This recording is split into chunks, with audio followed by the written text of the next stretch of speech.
Ok.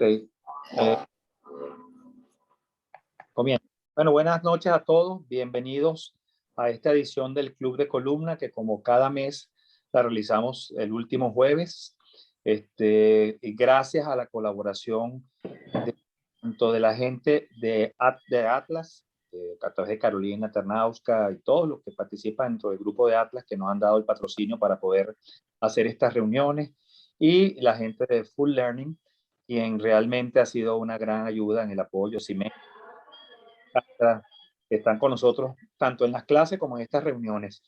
En esta ocasión también quiero agradecer a la doctora Carolina Monzón, que muy amablemente ha querido ayudar en esta reunión o participar con nosotros y a conversar un poco sobre un tema que por lo menos en lo particular a mí me apasiona, que es escoliosis idiopática. La doctora Carolina Monzón, para los que no la conozcan, ella es traumatóloga ortopedista formada en la Universidad del Zulia, tanto en pregrado como en posgrado.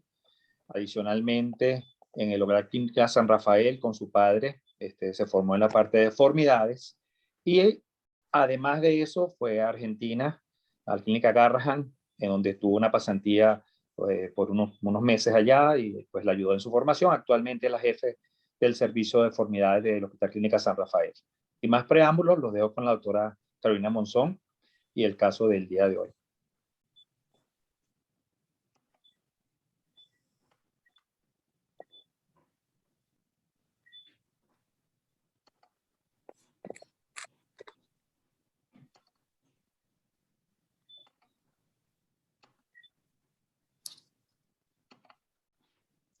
Bueno, muy buenas noches. Agradezco la invitación que me realizó el doctor Federico Lizarraga, en nombre del Club de Columna de Valencia, a participar en estas estupendas reuniones que mensualmente se realizan y en la cual compartimos temas que pues, a todos nos encantan y nos nutren al pues, compartir casos interesantes con aciertos y desaciertos que de una u otra manera pues, van nutriendo nuestra formación.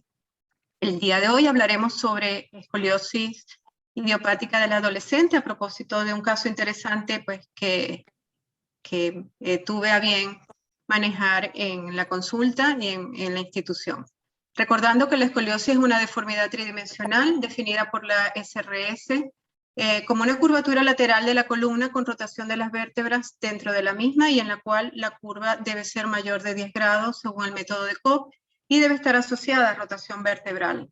La escoliosis genera una deformidad raquídea en los 3 planos del espacio, en la cual va a haber una desviación en el plano frontal, rotación en el plano coronal y lordosis en el plano sagital. Eso ocurre y lleva a una deformidad torácica con gibosidad costal en la convexidad por rotación de los cuerpos vertebrales. La escoliosis es la deformidad espinal más común. De ella, la escoliosis idiopática ocupa el 80% de todas las causas de la escoliosis y está presente en el 2 a 4% de los jóvenes entre 10 y 16 años. Ella cursa con una progresión variable que puede ser autolimitada en el tiempo, pero puede ser progresiva y severamente grave. El diagnóstico y el tratamiento precoz de la misma son de fundamental importancia. Existen, como todos recordamos, factores pronósticos que nos avisoran la probable evolución de una curva a la cual nos enfrentamos, y como son el patrón de una doble curva. Una curva torácica simple evoluciona más que una lumbar simple. A menor edad de diagnóstico, pues mayor probabilidad de progresión de la curva. Las niñas tienden a evolucionar más que los varones. La menarquia, siendo un momento importante en la vida de toda mujer, pues marca también un momento importante al realizar el diagnóstico de una escoliosis, ya que si tenemos una paciente que nos llega a consulta sin haberse desarrollado, pues eventualmente va a tener mayor probabilidad de progresión. A menor Riser, mayor progresión, el valor angular Cobb pues va a estar directamente proporcional a la evolución y al desarrollo de esa curva escoliótica. La cifosis torácica se relaciona una menor cifosis torácica con una mayor progresión de curva, y las curvas lumbares derechas pues progresan más que las izquierdas. El caso que nos trae el día de hoy es una paciente femenina de 10 años, 3 meses al momento de su consulta, natural y procedente del municipio de San Francisco del estado Zulia, sin antecedentes familiares de deformidad en columna, sin menarca al momento del desarrollo y quien es llevada a consulta por deformidad y asimetría en su espalda. Al examen físico evidencia un hombro derecho elevado, la escápula derecha prominente, costillas izquierdas prominentes con un Adams torácico derecho positivo, asimetría en el tronco, talle izquierdo mayor, con acortamiento de isquiotibiales, con un test de plomada coronal descompensado, sin lesiones neurológicas y sin lesiones en piel que nos hiciesen pensar en una malformación o algún estigma de lesión congénita. La radiología nos evidencia una escoliosis torácica de 39 grados, con un apex en T8, una curva lumbar de 34 grados, con apex en L2, riser 0, sin desnivel pelviano. La radiografía lateral, que lamentablemente no pude tener acceso a ella, nos demuestra una cifosis de 24 grados. Recordando que la escoliosis idiopática se diagnostica por exclusión, porque por definición carece de etiología conocida, y asumir que una deformidad raquídea es idiopática sin realizar una serie de pasos diagnósticos que incluyan una historia clínica y un examen físico, pues pueden invitarnos directamente a una catástrofe. Entonces, planteamos el plan a seguir con esta paciente. Podemos someterlo a votación. ¿Qué le hacemos a la paciente? La observamos, iniciamos tratamiento, comenzamos a estudiarla y realizamos tomografía, resonancia, o utilizamos una mezcla de ambas situaciones. ¿Qué hacemos con la paciente? Si quieren, pues pueden votar y pues, se lo vamos a colocar. comunicarme. Alexandra, por favor, comparte tú la votación. Ya. ¿Están viendo la votación? Compartida. Ok. A mí no me aparece. ¿A ustedes les está apareciendo? 16%.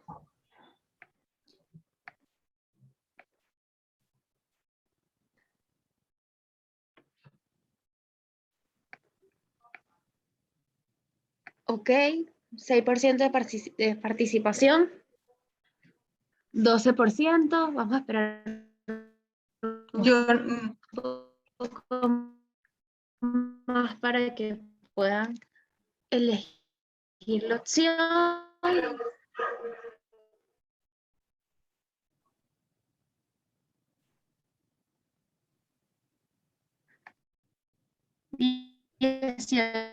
%. En la segunda pregunta, porque salían dos preguntas, pero la segunda decía, no salía el enunciado de la pregunta, por lo menos yo no lo leí. La segunda no hay segunda pregunta, es una sola. Una sola. Ok, ¿por qué te salió una Esta creo que se fue por error. ok, chévere. 35%, vamos a esperar un poquito más. 47%.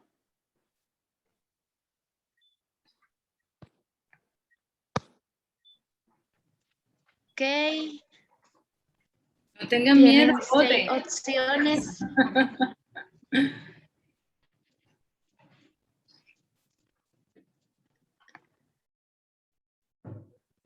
Ya vamos.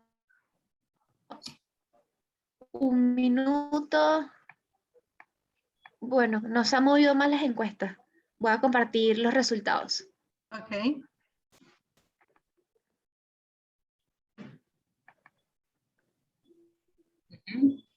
Ok, perfecto. Iniciamos tratamiento y 1+4, observación y tomografía. Ok.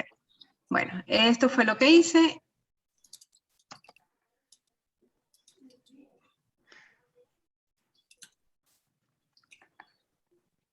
Ahora no quiere avanzar. Ok. inicio tratamiento. ¿Okay? Y al iniciar tratamiento me planteo qué le hago, ¿correcto? Aquí también podemos votar si iniciamos tratamiento con corsé, con fisioterapia, hacemos seguimiento estricto o iniciamos algún tratamiento quirúrgico dinámico, por ejemplo, por vía anterior utilizando téter o por vía posterior haciendo ApiFix. Bueno, en nuestro estado no lo tenemos, en el país tampoco, creo. O hacemos una mezcla de los tres primeros o nos vamos directamente a hacer artrodesis. ¿Qué sugieren hacerle? Ok. Ok, vamos a compartir la votación.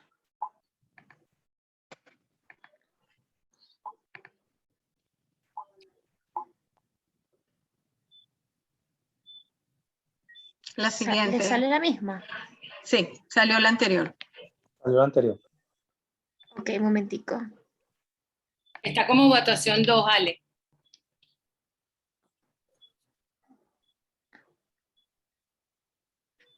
Es que no la puedo... ¿No? Ahora sí. Ah, ok.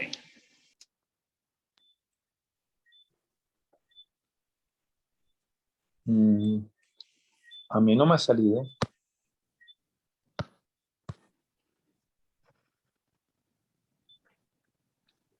Ok, ya. A mí no. 11%, muy bien. ¿Ya salió? Ay, perdón. Sí. Sí, ya. 58% de participación. Esperamos un poquito más, 64, muy bien. 70%. Muy bien.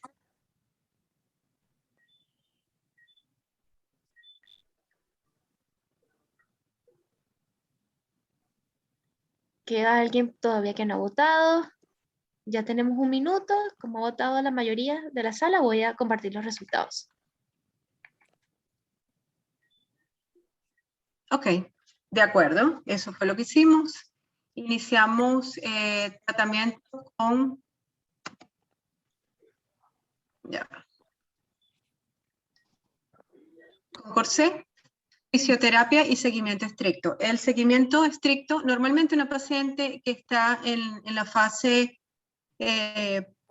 premenárquica con una escoliosis por debajo de los grados que tiene esta paciente, la seguimos cada 6 meses, pero en el caso de esta paciente con 39 grados y con un RISER 0, pues el seguimiento debía hacerse más cercanamente. Cada 3 meses se indica fisioterapia para fortalecer su musculatura del tronco y alargar isquiotibiales, y le indico corsé. El corsé porque es una chica en adolescencia temprana, con un RISER por debajo de 3, estaba en 0 en este caso, con una curva por debajo de 45 grados, sin menarca, y con la idea de evitar la progresión, contener la curva. Estos son pues 2 modelos de órtesis que utilizamos en el servicio, elaborados por 2 técnicos diferentes, y pues se ven asimétricos porque son moldeados bajo tracción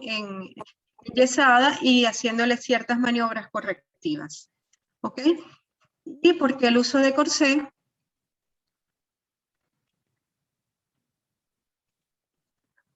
basándonos en el consenso del SRS en 2013 en Lyon y en la publicación del Dr. Weinstein, en el cual pues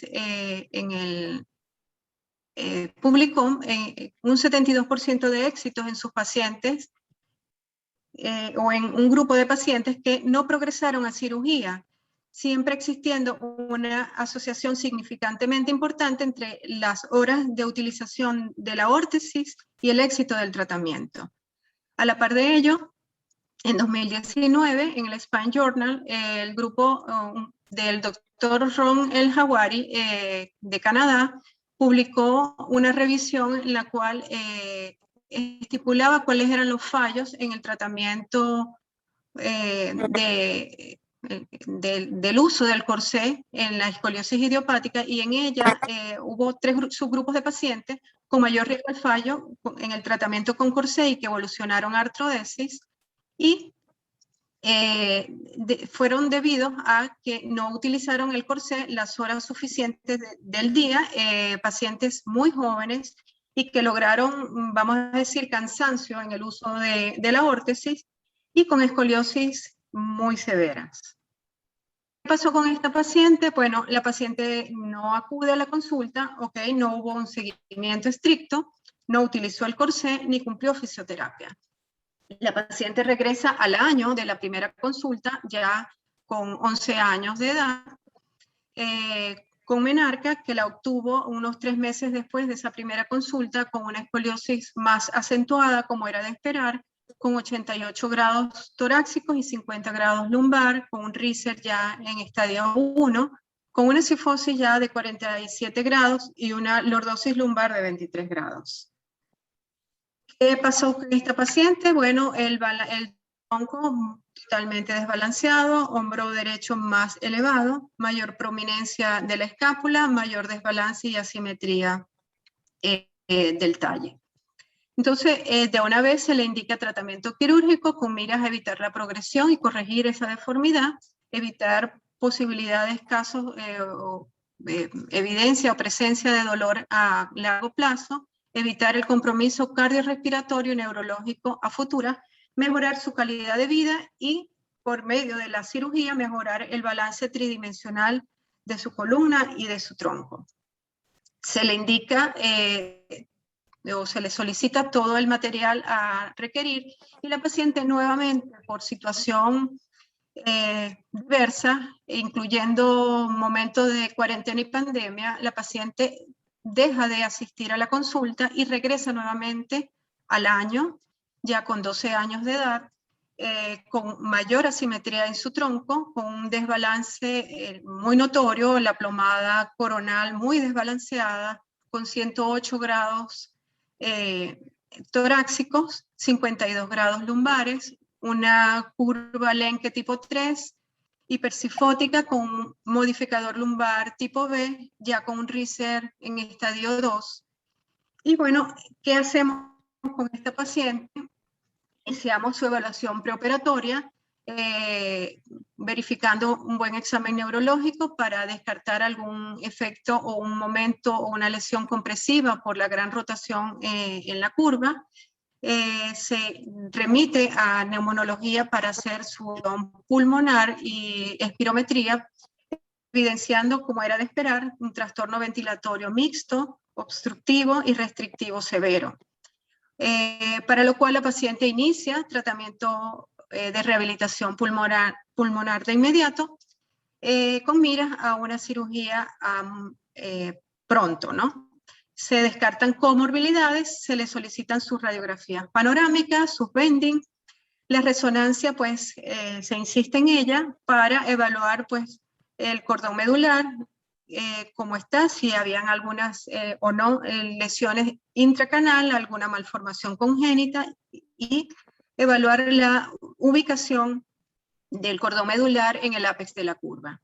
Se solicita también tomografía con reconstrucción 3D a fin de evaluar la morfología pedicular, el diámetro de esos pedículos y poder preestablecer en la reconstrucción las probables osteotomías que se pudiesen realizar y los sitios y los tipos de osteotomías a realizar. Entonces la paciente me trae las radiografías donde se evidencia pues una curva de 108 grados con una línea sacramedia bastante descompensada respecto a la línea de plomada de C7, con un desbalance negativo de 3.8, unos bending en los cuales la curva torácica apenas corregía 5 grados, en el bending derecho, la curva izquierda apenas corregía 25 grados en el bending izquierdo, siendo discretamente más flexible que la torácica, pero igual estructurada. la resonancia magnética, pues sin lesiones intracanal. ¿Cómo hacer el planteamiento o el planeamiento de la cirugía? Decidimos, hacemos abordaje vía anterior o vía posterior o ambos. ¿Por qué el abordaje vía anterior? Porque me va a permitir o nos va a permitir una buena liberación de las estructuras anteriores vertebrales en los segmentos más rígidos de la columna, permitiéndonos un amplio acceso al cuerpo vertebral y a varios niveles a la vez. Nos permite flexibilizar, movilizar la curva y a la par obtener una fusión mecánicamente estable que a mediano y largo plazo nos vaya a evitar el temido fenómeno de cigüeñal. Planteamos luego el segundo tiempo por una vía posterior.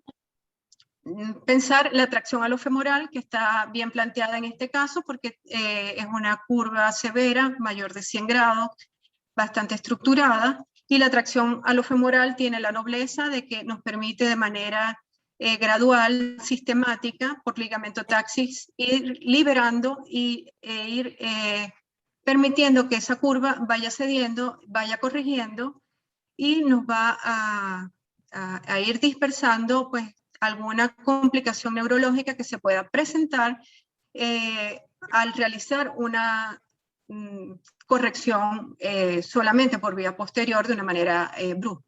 ¿Okay? Se solicita neuromonitoreo para pues, evitar complicaciones neurológicas, llevar pues, de una manera segura al paciente y pues nosotros como equipo quirúrgico estar también seguros y tranquilos, ¿ok? Sin embargo, el neuromonitoreo, lamentablemente, en nuestra región a veces se nos hace cuesta arriba, no solo porque solo hay un equipo y es de uso hospitalario, y a veces la logística se nos hace un poco cuesta arriba. El control de sangrado, pues lo realizamos llevando a los pacientes en las mejores condiciones, tratando de llevar en óptima de una manera más óptima sus niveles hematológicos, tratando de que esta paciente esté desde el punto de vista nutricional adecuado, y en lo personal no llevo a la paciente en el momento de la menstruación, ¿no?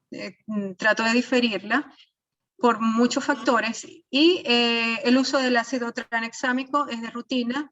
Se lo indico en bolo una dosis de 100 miligramos por kilo al inicio de la cirugía, y luego en cada solución de mantenimiento se indica. Y tratando de mantener a la paciente con una hipotensión controlada durante el procedimiento quirúrgico. De todo esto es importante tener un buen equipo quirúrgico conformado no solo por los cirujanos, ¿verdad? Que los ayudantes son cirujanos tan preparados como el dueño del paciente, ¿verdad? El responsable del paciente, sino tener un anestesiólogo óptimo que esté muy familiarizado con el procedimiento a realizar y que sepa qué medicamentos debe o no debe usar en el caso de utilizar el neuromonitoreo, y pues todo lo que generalmente nosotros requerimos durante el procedimiento. Aparte de eso, pues un excelente equipo de enfermería, unos buenos técnicos de instrumentación y, en fin, trabajar en un área, en una clínica o un hospital que nos brinde todo el apoyo necesario. ¿Qué niveles artrodesar? Pues nos guiamos por la clasificación del Encke, y tomando en cuenta, en este caso, la paciente, que es una Encke tipo 3, pues plantear la posibilidad y la necesidad de hacer la artrodesis de las dos curvas, en este caso la curva torácica y la curva lumbar. ¿Okay? Tomando en cuenta, pues, esto, solicitar la cantidad de implantes a requerir, qué tipo de anclajes vamos a hacer, dónde nos vamos a detener en la artrodesis, y particularmente suelo solicitar tornillos transpediculares que tengan la tulipa alta, tipo espondilolistesis, que sean poliaxiales, pues que nos permiten un mejor ubicación, una mejor inserción, nos facilita la inserción de la barra al momento pues, de fijar y luego hacer pues, las derrotaciones. Y también como tenerlo ahí en stock, pues el uso de ganchos en algunas ocasiones. Planear las osteotomías a realizar, cuántas osteotomías, dónde realizarlas y cuántas vamos a hacer, ¿no? Porque no es lo mismo ir preparado para una osteotomía de sustracción pedicular, por ejemplo, que hacer una osteotomía facetaria. Entonces, ir bien preparados con ello. Y antes que todo, pues, siempre llevar un plan A, un plan B y un plan C con miras a si algo no funciona como lo esperamos, pues, ese buen equipo que está al frente del caso, saber cómo accionar. Entonces, ¿qué planteamos con esta paciente? Hacer una liberación y disectomía anterior por toracotomía posterior. Aquí me detengo porque por medio de este abordaje nos permite realizar por una sola incisión el abordaje de la columna anterior, nos permite liberar uno o más niveles por una sola incisión, permitiendo pues realizar mini toracotomías secuenciales o únicas según lo que requerimos.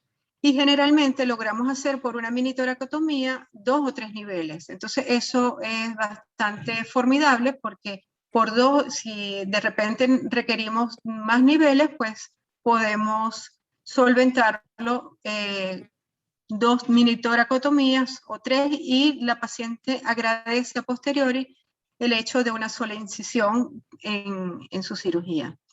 Una vez realizada el abordaje anterior, nos planteamos la necesidad de la tracción alofemoral, siempre y cuando tenerlo como plan B, siempre y cuando no lográramos una buena resolución o una buena liberación de esa columna por el procedimiento anterior.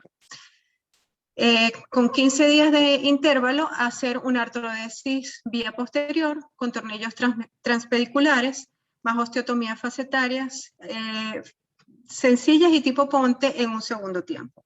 Entonces, ¿qué hicimos con la paciente? Bueno, hicimos una liberación y disectomía por vía anterior, por toracotomía posterior, auxiliados con nuestros cirujanos de abordaje, que son pues, el doctor Chaparro y la doctora Ramos, que son los cirujanos torácicos, que pues, también nos ayudan con el abordaje. Y logramos hacer las liberaciones en hicimos 3 mini toracotomías, logramos hacer una amplia liberación por vía anterior. En cada mini toracotomía realizamos 2 discos, ¿verdad? Y logramos una amplia flexibilización de esa curva en esa niña. De tal modo que decidimos, como llevábamos estipulado, no colocar la tracción alofemoral, pues en aras de reducir la estancia hospitalaria de la paciente y disminuir pues, un poco de las comorbilidades asociadas a una larga estancia.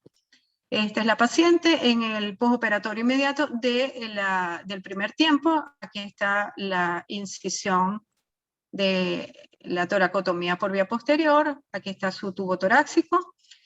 Y bueno, una vez que los médicos de la unidad de cuidados intermedios nos autorizaron, pues procedimos ya al 4.º día a hacer el procedimiento por vía posterior. Hicimos una artrodesis con tornillos transpediculares, más osteotomías facetarias tipo ponte en un segundo tiempo. Colocamos una buena base de sustentación con una buena base proximal, ¿ok?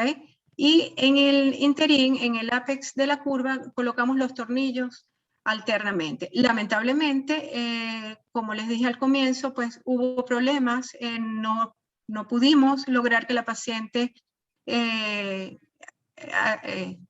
tuviera acceso al neuromonitoreo por múltiples razones y pues había que hacerla porque la paciente no podíamos permitir que esa curva siguiese progresando. Se logró hacer una buena reducción de curva y estos fueron los resultados. Esta es la paciente preoperatoriamente y esta es la paciente al momento del postoperatorio inmediato del segundo tiempo.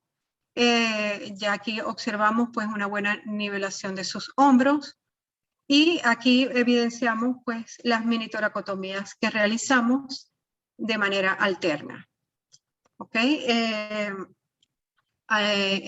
Esta es la paciente cuando la levanté al primer día de la segunda intervención. La levanté. Generalmente indico uso de órtesis, no porque dude del implante, sino porque eso le da seguridad a la paciente al momento de levantarla. ¿Okay? El equipo pues, de sala que me acompañó, intensivista de sala, pediátrico y el pediatra, y la sonrisa de felicidad de la niña una vez que la levanté a caminar y observa pues sus hombros nivelados y bueno, gracias a Dios deambulando sin ninguna novedad. La paciente al 17º día postoperatorio, las escápulas alineadas, el talle recuperado, aún se ve un poco el edema pues, de la primera mini toracotomía a nivel del arco de 11. A los 5 meses de operada, la paciente se observa los hombros nivelados, el talle bastante compensado. Se logró obtener una reducción de 50% prácticamente de su curva torácica, se logró 50 grados torácicos, 26 grados lumbar, mantiene el nivel pues, de sus crestas ilíacas, la cifosis se recuperó a 28 grados con 50 grados de lordosis lumbar. A los 5 meses de operada, la plomada coronal bastante compensada. Y pues la deambulación bastante efectiva.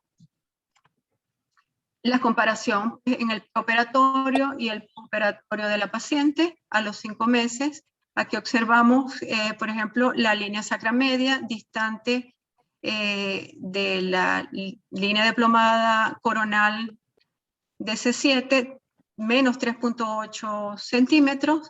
En el postoperatorio, en el postoperatorio inmediato, ambas son coincidentes. ¿Ok? Y pues la corrección importante de la cifosis y de la lordosis de la paciente. Bueno, a los 8 meses de operada, estas fotos me las envió la paciente hace una semana, se observa pues, buen mantenimiento de la nivelación de sus hombros, el talle conservado, la cifosis torácica conservada, una buena lordosis lumbar, la línea de plomada coronal pues compensada, ha ganado peso, ya está enamoradita por allí, me dijo la mamá. Bueno, en conclusión, la escoliosis idiopática del adolescente debe diagnosticarse precozmente, su seguimiento debe ser estricto, su progresión es variable y por eso uno debe estar siempre encima de estos pacientes. El éxito del tratamiento ortésico es directamente proporcional a su uso. Las curvas mayores de 45 grados deben ser operadas. El tratamiento quirúrgico pretende detener la progresión, corregir la deformidad, mejorar el balance sagital y coronal. Múltiples vías de tratamiento quirúrgico existen. La tracción alofemoral en escoliosis severa nos permite mejorar el balance del tronco, mejorar la tasa de fusión, disminuir los riesgos neurológicos, pero la estancia hospitalaria prolongada pues a veces nos hace pensar en su utilización, pues sobre todo a nivel privado. La toracotomía por abordaje posterior permite realizar abordajes combinados por una misma incisión en 1 o 2 tiempos. Un planeamiento adecuado y un equipo quirúrgico entrenado pues nos permite minimizar los riesgos. Y bueno, en conclusión y gracias en nombre de estos pacientes a quien pues Dios permite que podamos ser instrumento para su recuperación y poder pues lograrle esa espléndida sonrisa que hoy pues ostentan al mejorar su calidad de vida. Gracias. Qué bonito, qué bonito. Bueno, para continuar, recuerden que pueden comenzar a hacer sus preguntas por el chat y antes vamos a pasar la publicidad de nuestro patrocinante, gracias a quien estamos aquí ahora teniendo este club de columna. Una caída de 5 metros de altura, una emergencia, un diagnóstico, múltiples lesiones en vértebras de transición, una junta médica. Especialistas se reúnen para darle una nueva esperanza al paciente.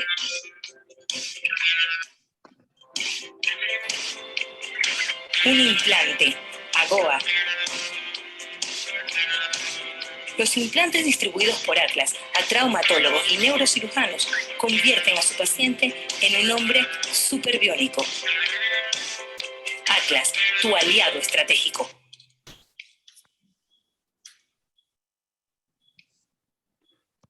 Muy bien.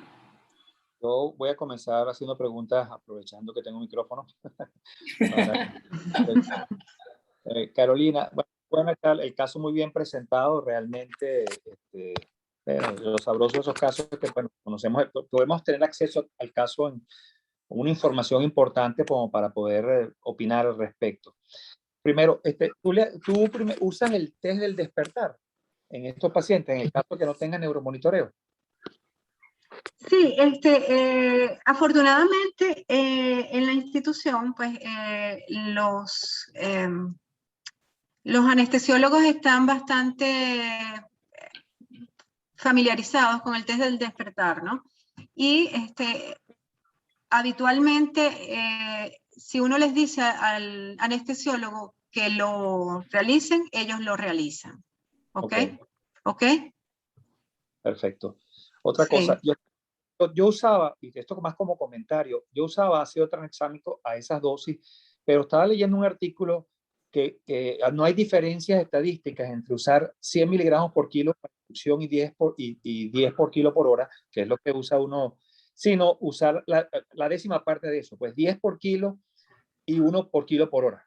Yo antes hacía lo que tú hacías, pero al raíz de y aparentemente no hay diferencia de sangramiento, por lo tanto yo uso pues la décima parte de lo que usaba en otra época, pues para que... Perfecto, perfecto, perfecto. Okay. Otra cosa que te iba a preguntar, que en nuestra experiencia en casos grandes como estos, en vez de hacer abordaje anterior, hacemos el abordaje posterior, pero colocamos distracción con el outrigger de Harrington, ponemos un tornillo arriba, un tornillo abajo y vamos haciendo distracción a medida que vamos haciendo el abordaje. O sea, abordamos la columna, ponemos los tornillos, vamos haciendo distracción al mismo tiempo que vamos haciendo las liberaciones, las osteotomías, y vamos gradualmente operando, y hemos obtenido muy buenas correcciones, porque como tú bien dices, yo que trabajo mucho en medio privado, es imposible, por razones de costo, hacer 2 tiempos, como en otras partes, ¿ves? Entonces, hacemos distracción, y la verdad que tuve un caso de 125 grados torácica y lo llegamos a 45, o sea que realmente pudimos hacer parecido a lo que tú harías con un abordaje sin hacer la morbilidad del abordaje anterior. Entonces colocamos el outrigger, vamos haciendo la distracción a medida que vamos operando y de verdad que me sorprendió. Armando inclusive, que está aquí en la charla, también tuvo una experiencia similar. No sé qué opinan ustedes los que también manejan deformidades aparte de nosotros, pues. Sí, yo al respecto, sí, lo he leído, lo he visto, pero no lo he hecho de esa manera, ¿no? Pero sí sé que se puede realizar perfectamente. Sí, de alguna manera te ahorras tiempo quirúrgico, te ahorras 2 cirugías, porque claro, lo puedes hacer en una, pero es más morbilidad y más tiempo. Claro. Estoy haciendo esto como que vas haciendo 2 cosas en una.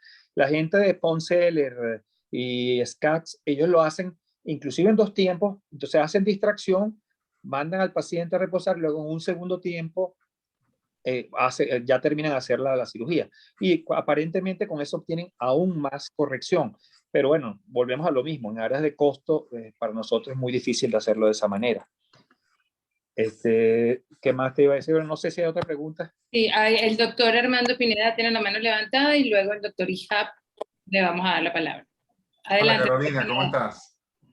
Bueno, primero déjame felicitarte porque ese caso fue bien complejo y lo resolviste bella, hermosamente te quedó, bello. Gracias. En una época hacíamos mucha vía anterior, la economía lo permitía, el hospital ayudaba. Ahora estamos en el caso que dice Federico. Entonces, hemos hecho muchas menos vías anteriores, a pesar de que esa forma en que la hace, que aprendiste con el doctor Noé, siempre me encantó. Porque por el mismo vía posterior te evitas la horrible y fea cicatriz del tórax. Y nada más que por ahí me gusta y logras el mismo resultado. O sea que me parece súper válido ese abordaje. Pero bueno, es una cirugía más con costos extras, ¿no? Ahorita lo que estamos haciendo son dos cosas. Uno, si la economía permite tener el paciente hospitalizado al menos una semana, lo hacemos en tracción alofemoral con aumentos progresivos y tratamos de que sea 1 o 2 semanas antes de la cirugía y después hacer un solo abordaje posterior. Correcto. Si ni siquiera podemos hacer eso, hacemos lo que dice Federico y hacemos una distracción temporal en el mismo momento de la cirugía, pero eso hay que hacerlo si no tiene neuromonitoreo. Si no tiene neuromonitoreo no me atrevería a hacer eso. ¿Okay? Pero teniendo el neuromonitoreo, lo primero que hacemos es la distracción, hacemos osteostomía, distraemos más, exactamente como explicó Federico, ¿no? Y tratando de instrumentar todo para tener mayor puntos de anclaje.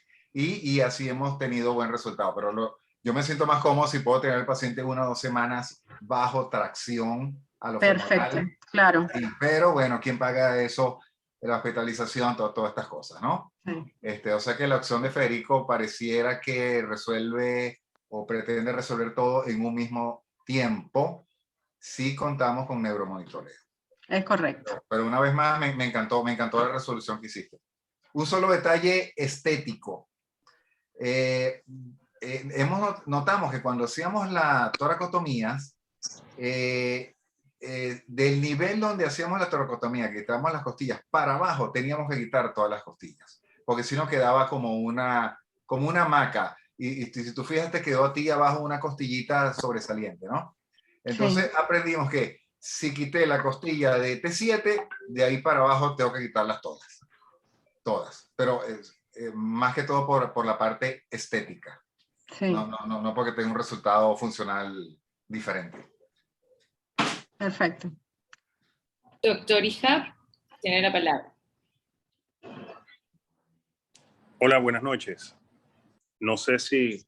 A ver. Se escucha perfecto. Hola, buenas noches. ¿Cómo están? Felicitaciones, Carolina. Excelente presentación. Buenas noches a todos. En relación al tiempo anterior, ¿no? En este caso en particular, sobre todo por el grupo etario al que pertenece el paciente, que es una niña de 12 años, en particular, me parece que es bastante importante porque puede disminuir de forma muy marcada la posibilidad de un crankshaft, un fenómeno del cigüeñal que se llegue a presentar en la paciente. Así que, aunque estoy completamente de acuerdo con la observación de Armando y Federico, en este caso en particular, creo que el abordaje anterior fue bien importante por el futuro y la artrodesia apropiada de esta paciente. ¿No? Del resto, totalmente de acuerdo con los comentarios y haríamos exactamente lo mismo en el grupo etario si tuviese un RISER mayor. Esta paciente hubiésemos hecho tal cual esta situación. Muchas gracias. Gracias por la ayuda. Doctor, ya el doctor Dávila está pidiendo la palabra. Denme un segundito. Ya, doctor. ¿No? ¿Todavía no? Ya va. ¿Sí? Ahora sí.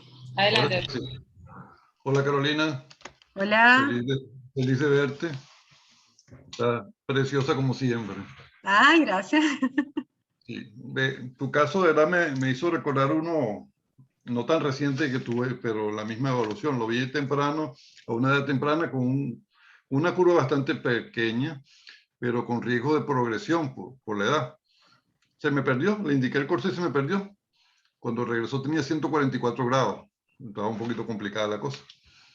Tuve que hacer vía anterior también. Llevé alambre, tornillo, cuanta cosa tenía en la mesa lo llevé para la cirugía. Sí, en esa oportunidad tuve que hacerle a mano de los alambres que tenía tiempo, que no usaba alambrado sublaminar. pero es que la curva no me permitía otra cosa. Así como Armando se formó, yo me formé en la misma escuela que él y nosotros hacíamos días anteriores con mucha frecuencia.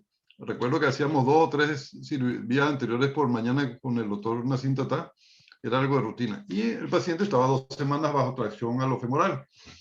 Esa misma escuela la seguí yo por mucho tiempo, pero la he ido cambiando por las mismas cosas que he aprendido con Armando. He visto sus osteotomías y he visto que sus osteotomías posteriores dan muy buenos resultados y buenas correcciones. Sin embargo, siempre me queda uno que otro caso que he necesitado la vía anterior para flexibilizar un poco la curva.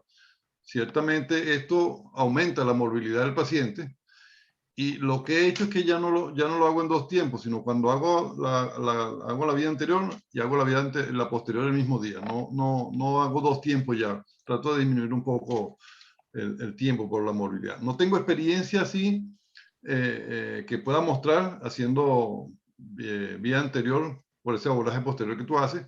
Sigo haciendo el abordaje clásico, la toracotomía anterior, la hago yo, ni siquiera la hago con el cirujano de tórax porque no he logrado que ningún cirujano de tórax me ayude con lo que yo quiero. Entonces no logro que ellos me pongan la columna, sino me pongan el pulmón.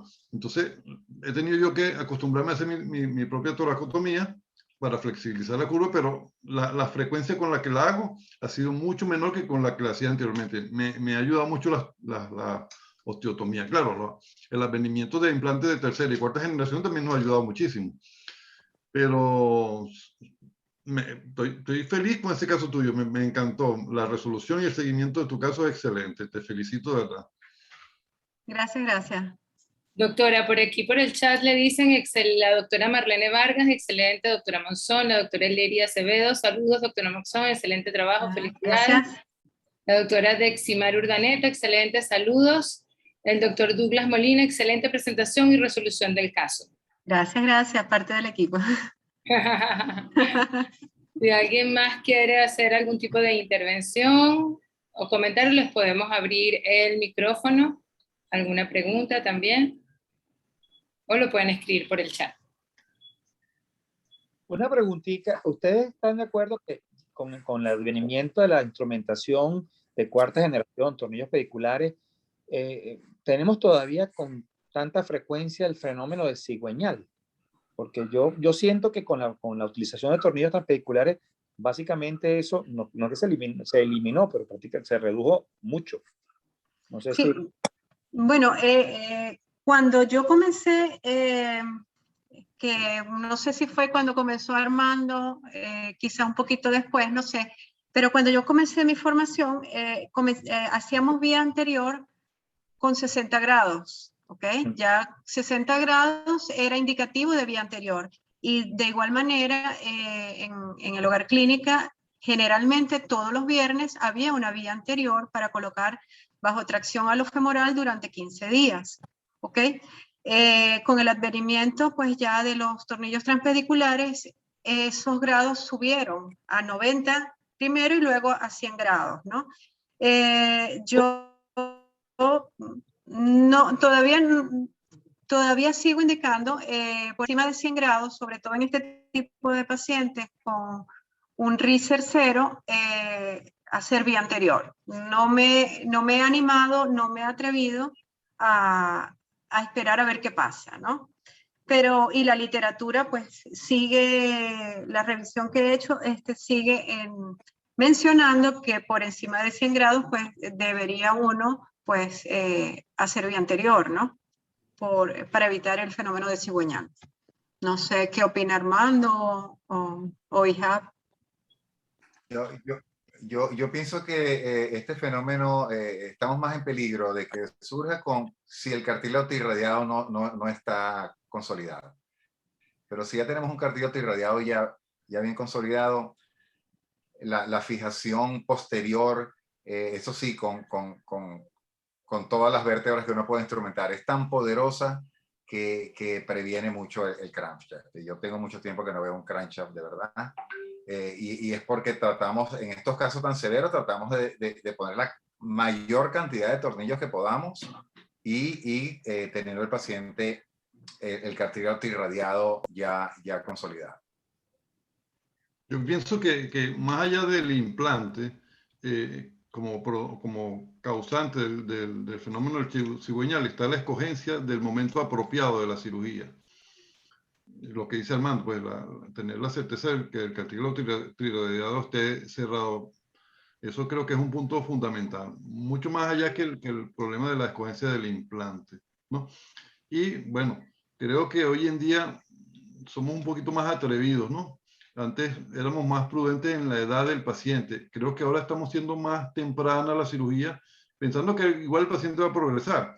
Entonces lo vamos a operar más complicado más tarde, cuando pudimos resolver más temprano, con todas las precauciones que los casos ameriten. Pero sí hay que estar muy pendiente de ese problema del crecimiento, del potencial de crecimiento, que es lo que realmente después de la cirugía nos puede producir el crowd por encima o por debajo de la fusión. Pues. Ahora, Víctor, en cuanto a implantes, bueno, hay algunos daticos, ¿no? Uno lo dijo la doctora Carolina, y uno lo voy a agregar yo, pero una cosa básica para la facilidad son las tulipas extendidas. Claro. Después que comenzamos a usar las tulipas extendidas, ya no queremos usar más, claro. Porque es muy fácil la reducción con eso. Es lo que en otros sistemas más sofisticados, porque estamos hablando de Nacional, en otros sistemas más sofisticados logran con las torres que colocan. Pero nada más el hecho de colocar las torres en todos los tornillos ya para mí es un fastidio. Una vez resuelto esto con las tulipas extendidas, la otra cosa importante es tener barras de cromo cobalto, porque las de titanio tienen mucha memoria. Para que una barra de titanio sea fuerte tiene que ser de 6 o 6.5 de diámetro, no de 5.5, mientras que una barra de 5.5 de cromo cobalto hace muy bien el trabajo. Entonces, para deformidades yo lo mínimo que acepto es una de cromo cobalto y una de titanio, como para abaratar costos, ¿no? Entonces, como que toda la fuerza la hago con la de cromo cobalto y después compenso con la de titanio. Pero lo ideal es que serían las dos de cromo cobalto. Claro, fíjate, Armando, esos datos son importantes, ¿no? Uno, tener tulipas extendidas para condilolitesis, por ejemplo. Y la otra cosa que ha facilitado la cirugía es tener la posibilidad de tornillos poliaxiales. Pues. Son esos dos fenómenos, pero yo sigo teniendo temor a eso, ¿no? Aunque me da facilidad, siento que pierdo mucha corrección con los tornillos poliaxiales en la cirugía. O sea, el tornillo monoaxial, aunque es muy complejo colocarlo, hay que tener mucha precaución en la alineación correcta de lo mismo para poder colocar la barra. La corrección es mucho mayor y se pierde mucho menos en la cirugía, pero o sea, definitivamente tener tornillos poliaxiales con barra extendida, sobre todo en los extremos, es una bendición. Sí. Ahora, lo perderías corrección más que nada en la rotación. Con los tornillos la rotación. Ahora, muchas veces la técnica que usan ellos, la de Newton, que es usar la barra de la convexidad, usarla menos doblada, pues para que empuje la convexidad. Claro. Estar un poquitico esa técnica pues, de rotación sin tener. Sí. Ahora, fíjate una cosa. Está muy de moda, porque de un tiempo para acá, en estos casos tan difíciles como que hizo Carolina, darle fuerza a todo esto con una tercera barra. Sí, claro. Sí. Se está usando mucho en las zonas toracolumbares o lumbosacras y cuando hay curvas muy grandes. Hemos estado haciendo eso. No te puedo decir preliminarmente si va a ser mejor o mejor, pero ciertamente yo salgo de la cirugía con más seguridad y menos ansias de estar colocando corsés operatorios que no lo hacemos, ¿no? Pero, por ejemplo, en el ápex de esa curva, tener unos 3 o 4 tornillos en el ápex y hacer algo de distracción y con una tercera barra es lo que veo que se está haciendo muy frecuentemente. Hablando y el injerto. El injerto yo sigo usando, yo quito todas las espinosas y todas las facetas. Con eso usualmente me alcanza. ¿Ya no haces cresta ilíaca? Tengo años que no hago una cresta ilíaca, a menos que sea una revisión y ya no tengo espinosas que usar. Yo al final, ustedes me imagino que todos cruentan la lámina, sí. Todas las cruentan y al cruentarla y al mismo tiempo agregarle ese injerto de espinosa, generalmente obtienes una buena consolidación. Sí. Un buen lecho de sí. ¿Y sigues colocando el injerto preferiblemente en la concavidad? Oye, la verdad no hago esa distinción. Eso me lo enseñó el profesor. Siempre Sí. le injerto en las concavidades, pero Fíjate, yo lo que trato de dejar es, si me sobra injerto, lo coloco es lumbar, porque tengo la idea de que torácico funciona un poco más fácil que lumbar y tiendo a colocar más, a cuidar más la parte lumbar. La mayoría de los tornillos que me han fallado son lumbares, no torácicos. Entonces, como que insisto más en la parte lumbar. coloca de rutina el conector transverso. ¿Perdón? ¿Usas de rutina el conector transverso? No, No, casi nunca tampoco. uso. De hecho, creo que prefiero usar una tercera barra que un conector transverso. Ahora Lo tienes que sí estamos tratando de hacer es la tercera barra, unirla a una barra con un conector, que no va a ser un conector transverso, va a ser un conector barra a barra, que es diferente, mucho más fuerte. ya lo tienes, Armando. Todavía no, está en diseño, En falta estudio. la fabricación. Sí, pero ya dentro de poco va a estar. ¿Cómo están trabajando los tornillos del Apex, que generalmente son tornillos atróficos y tornillos difíciles en esas curvas, sobre todo? Mano libre, indicador. Yo intento manos libres en la medida que pueda, pero si yo veo que la cosa está muy difícil, no tengo ningún temor en usar intensificador. No, yo lo uso, de verdad que hace, yo sí, La verdad es que en el Garraham, Carolina puede decirlo, oye, los doctores allá le tenían terror, como que si te daban un rayo ya casi que te lo electrocutabas, algo así, ¿no? Y casi que no usan, bueno, Casi no. nada, increíble. Por un lado los felicito, qué buenos son. Por otro lado, a veces insistían mucho en un solo pedículo, insistían, no lograban, no podían. Decía, oye, pero ¿qué problema hay que metan el intensificador y lo hagan?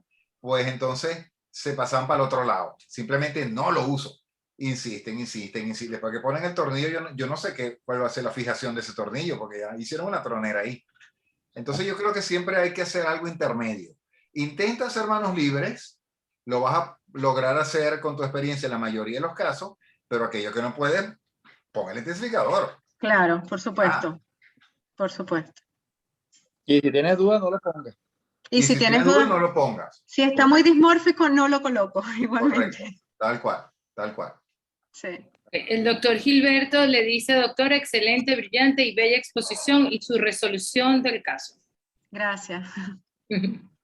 Bueno, señores, ya son las 8 de la noche. Muchas Sí. gracias a todos. De nuevo, gracias, porque la charla estuvo muy, muy agradable y la discusión también estuvo muy sabrosa. Bueno, y vuelvo a agradecerles a Atlas y a Full apoyo. Y bueno, como siempre, espero que nos acompañen el próximo año con un casito que va a presentar el doctor Lara. Qué bueno. Gracias. Gracias Buenas a todos. noches. Saludos a todos. Buenas noches. Que descansen.